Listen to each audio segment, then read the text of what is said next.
What's up, squad? It's your boy Trey, aka Daddy C. Thanks for stopping back by the channel. If it's your first time here, do me a quick favor. Hit that notification bell down below so you can stay on top of our content as we drop it. And if you've been here before, thanks for rocking out, vibing out with our content.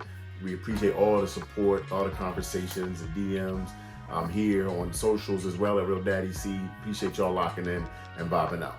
All right, so today just wanted to hop in, man. Just had some things that I wanted to discuss, some topics in my head. I'm like, these are some conversations that need to be had with sneakers going on right now. One is we still got a lot of the releases. You know, we're getting into the heat now, 2024, as we winding up close to the end and getting into the crazy releases scheduled for 2025. I wanted to talk about the pending possibility of tariffs hitting imported goods coming to the United States and how that will affect sneakers. And then also I want to talk about collaborations, right? So is there fatigue around collabs going on in the sneaker space right now? So that's what I want to talk about today. Let's get into it. So, okay, we're now at the point where we just had the Wu-Tang Dunks drop. That was a grail for a lot of people, your boy included. Was able to get a W on those. Those actually come in tomorrow. So as soon as those come in, I'm doing an unboxing, dropping a video. Believe me, as soon as they get it, I can't wait. I'm excited. Congrats if you got one. If you didn't, I feel for you. Maybe try to grab a pair now while prices aren't too insane. But I don't know what those are going to do in the future. We had those drop. We also had the Olive 9s drop, which is, you know, an OG, classic for a lot of people. That's just a dope sneaker for the fall, for the, colder weather. Wasn't one I felt like I needed to run out and jump on right away, because I know just 9s don't fly, right? People, a lot of people love them and swear by them. A lot of people, just don't chase them. We saw that with the powder blue. They hung around, they went on sale. These, I'm guessing, going to do the same. We're seeing those sitting now in stores. So you got time to pick those up if you really want to. It's a must-have for the year for you. And then today we saw the drop of that Red Velvet 11. Those Velvet, it's a no-go for me, but women's release, so hopefully ladies got what they wanted. I'm sure some fellas got them too. But yeah, I don't rock with Velvet 11s. Just give me the old school, the nylon and the patent leather. That's my jam. But yeah, if you got those, congrats. So now what's coming up? We got the big ones, right? The big ones that people have been waiting for. We got Fear 4s for a lot of people. That's a pair they've been waiting on for a long time.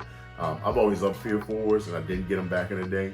So those are a possibility for me, but just so much dropping, man, right? Like, are those gonna sell out? Are they gonna be gone? Are they gonna fly? Are they gonna be sticking around? Because we also have the Jumpman Jack Dark Mocha that's coming this week. And then we've got the Black Cement 3, right? That's the big one, right? The big one for the month. Everybody's waiting for. That shoe is done right, given the OG treatment, not getting aged, but just like in the OG original specs. Excited to get those in the collection. And those are going to be pretty plentiful. So a lot of people I know, panicking, like, I need to make sure I get them. Like, I don't want to miss them. I think we won't have too much of a problem with it. It's going to be a lot of pairs. So just make sure you plug it in. Plug into the channel, plug into my socials. I'll post information about raffles, about things like that. Hearing shock drop, may be a possibility. I'm not banking on that because, there's too much misinformation out there. I'm not trying to push a date or anything like that. You're not going to see 5 videos on shock drop, shock drop, shock drop.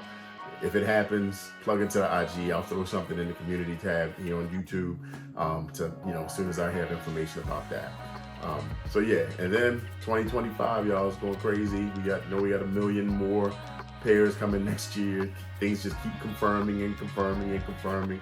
I don't know how much of that confirmation is 100%, but we know we got a lot of things coming. But yeah, so I want to talk about that, and I want to talk about prices, because what we're seeing now is, already for next year, prices are going to be high on certain things, right? The black toes are coming out, but we know the Bread 85s next year are going to be $250, right? We've all talked about that.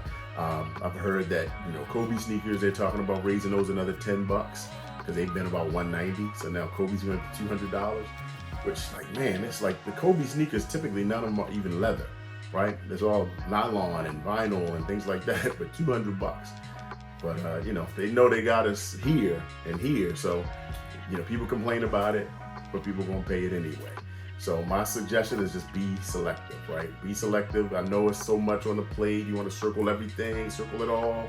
But unless you drop in like $5,000 next year on everything that drops, and of course you're not gonna get a W on everything, but there's a lot of sneakers slated, man. So I would suggest be selective.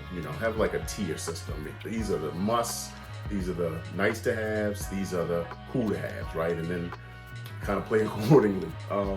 That's where I'm at, because in addition, also the one thing I want to talk about is if these tariffs hit, is the way that they're being talked about, in the political space. And again, this is not a political channel. I just know business and I know tariffs and how they work. Typically, the way a tariff works, if it's added to or placed on imported goods, right? Say for instance, everything that comes to U.S. from China or from wherever country, that country does not pay that tariff. The person that pays that tariff is the person receiving the goods. So when there's something ships here, sneakers, a container of sneakers from China comes in, and that's like 90% of sneakers, right, made in China. China's not paying the tariff on all those sneakers.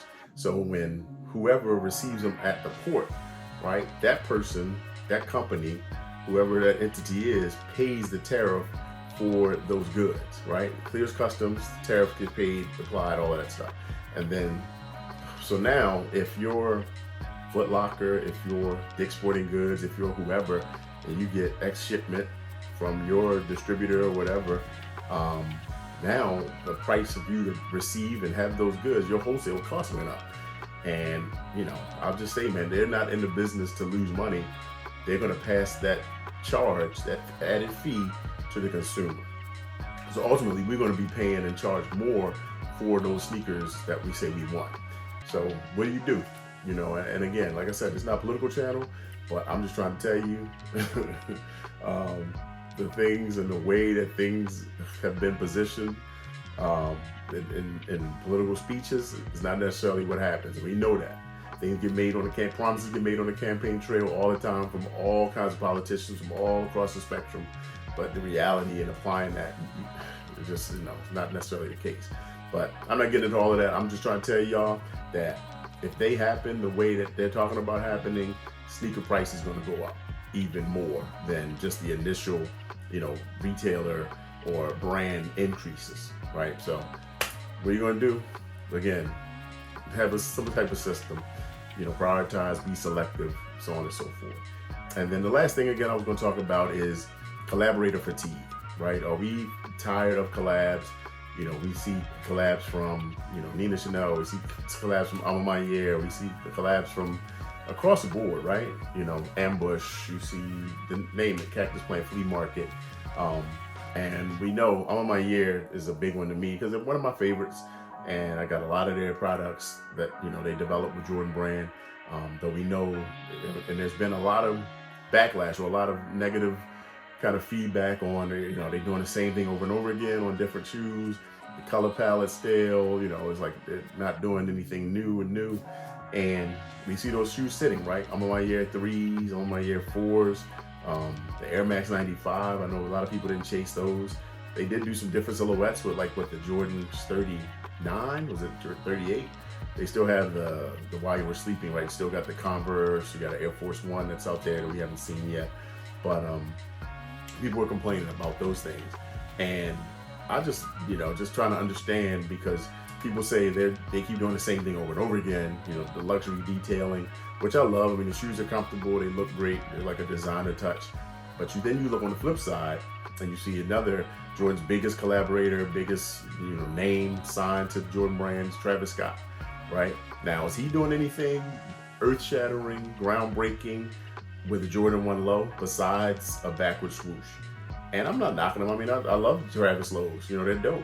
But people say they're tired of the same thing over here. But over here, I'm like, isn't that really the same thing? I mean, the colorways are cool, but are they worlds in a way like the greatest colorways ever known? You get, I know there's a lot of tan, a lot of olive, and white, right? Like that's Travis's, the tans and browns. Like, we've been just getting that Cactus Jack, dusty, you're thinking Houston, you're thinking the desert and the cactus and a lot of these releases, but people go insane over them. Or is it just because of quantity and accessibility? because I know there's a lot of people that still don't have a Travis Scott in their collection. So maybe that just continues that thirst. Whereas on my year, but beyond the threes, like the threes were the most limited out of all their releases, and those are the ones that kind of kept the price, secondary wise, commanding dollars there, even at demand high.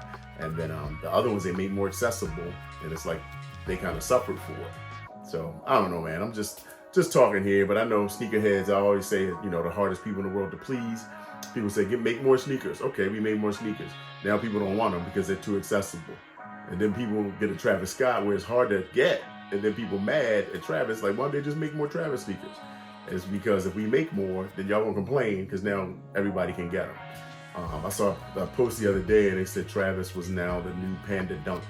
I don't quite know what they mean by that. It's like some hidden meaning they had in that message. I want to say that was ATATF folks that posted something like that. I think it might have been on X. I had to look for it. But people were saying, yeah, you're right. Some people said Cap, but I don't know. Is it a new Panda Dunk because they keep redoing it? I don't even understand. Everybody's going to have it eventually. And then the cachet, is going to be gone. Just a lot of things to think about, man. These are things that just go through my head as a sneakerhead in the game, OG, been around a long time. Trying to understand it all, because I feel like a lot of times the mental gymnastics that goes on in this space, it's pretty funny. It's pretty wild. But in any event, love sneakers, man. Like your sneakers, wear your sneakers, enjoy them while you can. Nothing's promised. Tomorrow's not promised, so enjoy today. But that's all I got for you right now. Make sure you sub up on your way out and hit us on IG. Hit me at Real Daddy Seed on IG, Twitter, X, and TikTok, all those things. I will see y'all on the next one, y'all. Peace.